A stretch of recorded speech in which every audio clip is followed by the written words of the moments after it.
Hi అండి అందరికి. నిన్న సాయంత్రం 6ంటికి మా అక్కోళ్ళ ఇంటికి అయితే మేము బయలుదేరిపోయామండి. 4 గంటలకు ఆఫీస్ అయిపోయింది. ఇంటికి వచ్చేసి రెడీ అయిపోయేసరికి 6 అయిపోయింది అనమాట. కొద్దిగా టీ తాగి బయలుదేరదామని చెప్పి మేము బయలుదేరాం. వీడియో కొంచెం క్లారిటీ తక్కువగా ఉంటుంది, ఏమనుకోమాకండి. ప్లీజ్ నా వీడియోస్కి ఒక లైక్ చేయండి, సబ్స్క్రైబ్ కూడా చేయండి తప్పకుండా. 4కే బయలుదేరదామని చెప్పి అనుకున్నాము. ఎందుకంటే వచ్చేటప్పుడు నైట్ అయిపోద్ది, బాగా చలిగా ఉంటుందని చెప్పి బండి మీద రావాలి కదా పిల్లలతోటి అనుకున్నాము. కానీ ఎక్కడ అవుద్ది, మా పిల్లలతో అస్సలు అవ్వలేదనమాట. టీ తాగేసి బయలుదేరిపోయాము. మేము ముగ్గురం రెడీ అయిపోయి కిందకి దిగుతున్నాం అనమాట. అప్పుడే జస్సు వచ్చాడు. వాడు ఇంకా రెడీ అవ్వలేదు. అప్పుడే వాళ్ళ ఫ్రెండ్ వచ్చాడంట సైకిల్ దొక్కడానికి, కిందకి వెళ్ళిపోయాడు. వాడికి వెళ్తున్నామని తెలుసు, అయినా కానీ వాడు వెళ్ళాడు. చూడండి, నేను తిడతానేమో చెప్పి ముందే ప్లానింగ్ వేసేసి ఏడుస్తున్నాడు. మా జస్సుని కొట్టక్కర్లేదనమాట, ఒక్క మాటతో అందరిని అలా పడేస్తాడు, అలా మాట్లాడతాడు వాడు. క్యారెట్స్ తీసుకున్నాం అనమాట. క్యారెట్స్ కంటే చలి పుడతాయి అంట. మమ్మీ నా పొట్టలో దాచేస్తాలని చెప్పి వాడు మొత్తం వాడి పొట్టలో దాచేస్తున్నాడు. 6 అయిపోయింది. 6 కల్లా బయలుదేరిపోయామంట. మళ్ళీ రిటర్న్ రావాలి కదా అని చెప్పి తొందరగానే బయలుదేరాము. అక్కడికి వెళ్ళాక 7 అయిపోయింది. 1 అవర్ అయితే పడుతుంది అనమాట. మేము ఇక్కడ నుంచి విజయవాడ నుంచి అక్కడికి వెళ్ళడానికి 1 అవర్ పడుతుంది. దారిలో ఫ్రూట్స్ అయితే తీసుకెళ్ళాము మా బావగారికి.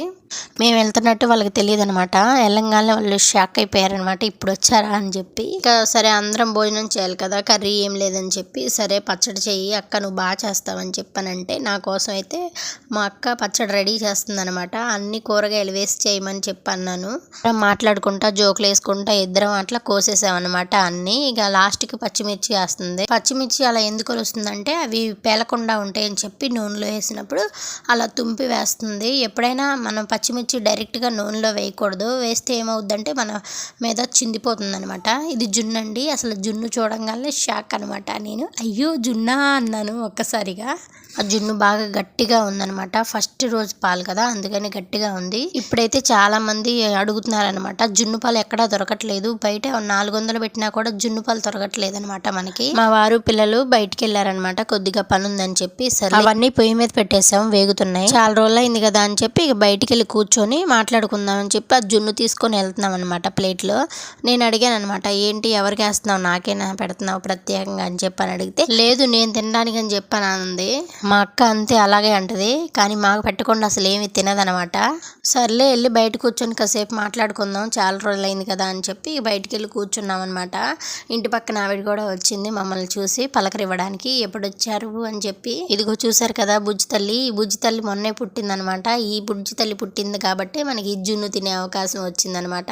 చాలా క్యూట్ గా ఉంది కదా, చిన్న చిన్న దొడ్లు చాలా బాగుంటాయి. జున్ను చూసారా చాలా గట్టిగా ఉంది, టేస్ట్ కూడా చాలా బాగుంది. బెల్లం కూడా మా అక్క సరిపడా వేసింది, అందుకే చాలా టేస్ట్ గా ఉందన్నమాట జున్ను. మొన్న ఎవరో గిఫ్ట్ ఇచ్చారంట, బాగుంది కదా, అందుకే వీడియో తీసాను. మా వారైతే వచ్చేసారనమాట. జాంకాయలు ఉంటే అక్కడ జాంకాయలు కోసుకొని తింటున్నాడు. జున్ను పాలు అయితే మా అక్క స్టాక్ పెట్టింది, చూపిస్తాను పదండి మీకు. ఫ్రిడ్జ్ లో చూసారా అన్ని ఎంత స్టాక్ పెట్టుకుందో చూసారా. ఎప్పుడన్నా కావాలన్నప్పుడల్లా వాళ్ళు జున్ను వండుకొని తింటా ఉంటారు. ఫోన్ చేసి మాకు ఊరిస్తూ ఉంటారనమాట, మాది జున్ను పాలు ఇవ్వాలా, మేము జున్ను పాలు తాగుతున్నాం, మీకు కావాలా అని చెప్పి ఊరిస్తూ ఉంటారనమాట. మీకు ఎవరికన్నా కావాలంటే కామెంట్ చేయండి, మీకు కూడా పంపిస్తాను జున్ను పాలు మా అక్కని అడిగి. అప్పుడే 9 అయిపోయింది అనమాట. ఇంకా బయలుదేరాలి, అన్నం తిందామని చెప్పి కూర్చున్నాం అందరం. మేము ఎప్పుడు మా అక్క వాళ్ళ ఇంటికి వెళ్తే అందరం కలిసి కూర్చొని తింటాం అలవాటు అనమాట. అందరం అలా తీసుకొచ్చుకొని అక్కడ కూర్చొని తింటాం. బేబీ అడుగుతుంది, ఏంటి చిన్నమ్మ వీడియో తీస్తున్నావా అని చెప్పి, నన్ను తీమాకు అని చెప్పి పరిగెత్తుతుంది. ఇంకా అక్కడ నుంచి అయితే బయలుదేరిపోయామన్నమాట మేము. అప్పటికే 9:30, 10 అవుతుంది. బాగా చలిగా ఉంది. అందరూ ముసుగులు దొంగల్లాగా అందరూ ముసుగులు వేసుకొని వెళ్ళామన్నమాట. పెట్రోల్ అయిపోయిందని చెప్పి సగంలో ఆగిపోయి మేము పెట్రోల్ బంక్ లో పెట్రోల్ కొట్టించుకుంటున్నాము. సర్లేండి, ఒక లైక్ అయితే చేయండి నా వీడియోకి తప్పకుండా.